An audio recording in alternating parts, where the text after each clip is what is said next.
আর সময় আমি কি দিয়ে কি করবো মানে আমারও তো কিছু পরিকল্পনা আছে না, হুটহাট তো এটা হয় না। যাই হোক, এইগুলা মনে করো যে আমি হ্যাঁ কইলাম কথাবার্তা কইতে কইতে মোটামুটি সময় ভালো হইলো। তার আগেই আবার মানে ওই অর্দুলা ভাই ওরা আহার আগেই অর্দুলা ভাই মানে আমার ভাইরা মানে আমার নাকেও মজা করে, অন্য কেউ সময়ের নাকেও মজা করে জিনিস, কিন্তু আমিও খাইছি ও খাইছে মানে যারা নিয়ে গেছি বুঝছো। আমার কিন্তু কিছুই না, কিন্তু ও কিন্তু এবারে পাগলা হয়ে গেছে গা বুঝছো। মানে ওর সেন্স খুবই কম কাম করতেছে, মানে কোনো কিছুই সঠিক কাজ করতেছে না। এখন অর্দুলা ভাই কয় কি সুমাইরে কইতেছে লাউড দেওয়া খাইতে লি করি একবারে কাজি টাজি নিয়ে যাই, নিয়ে একবারে বিয়া পড়াইয়া তারে পাঠাইয়াই দেই জায়গা পরে কয় হ নিয়ে আহেন।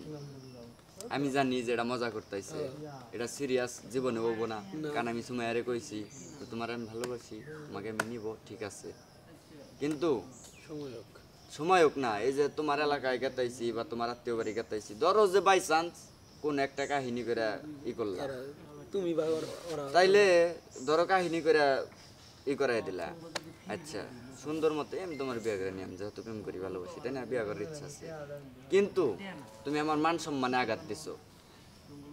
কারণ আমি তোমার বিয়ে করতাম, কিন্তু তুমি আমারে যে কোনো একটা আঘাত দিয়া তুমি আমারে বাইক খেলে দিলা, তাই না? যে আমি এইভাবে আসলে আমি নিতে চাইছিলাম না, তুমি এইভাবে ঘটনা ঘটাই দিলা। তাইলে পরে কিন্তু মনে করো যে আমি বাইরতে নেমো ঠিক, কিন্তু বউয়ের মানে যারা অধিকার থাকে বা স্বামীর যারা অধিকার থাকে ওটা কিন্তু পাবা না। হ তুই আমার বাড়িতে সাথে থাক, তুই তোর মতো থাক, আমি আমার মতো থাকবো, কামাই করবো, তুই তোরে খাওয়াবো শেষ, তুই আমার বাড়ির বউ আইনে তো তুই আমার বউ। কিন্তু ওই যে ওই ভালোবাসা পাবি না যেটা আমি দিতাম তোরে, ওইটা পাবি না। পরে ও কইছে না ওরকম কিছু হবো না, মানে এটা অনেক আগের কাহিনী, এটা কইয়া রাখছিলাম দেয়া সাক্ষাতের আগেই যে বুঝছি। পরে মনে করো যে ও তো এটা তো আবার ও শুনছে, পাগলা শুনছে, হই না আমার কি কয় বন্ধু শুনেন কি কোনো সমস্যা কি, পরে কই কি সমস্যা হবো, কয় ওই যে কইলো যে নিয়ে টিয়া একবারে দেই, সমস্যা হইলে কইেন বুঝেন। পরে ওরে কইলাম যে বন্ধু আপনি তো সুইট ক্যান্ডির ভাবে আছেন,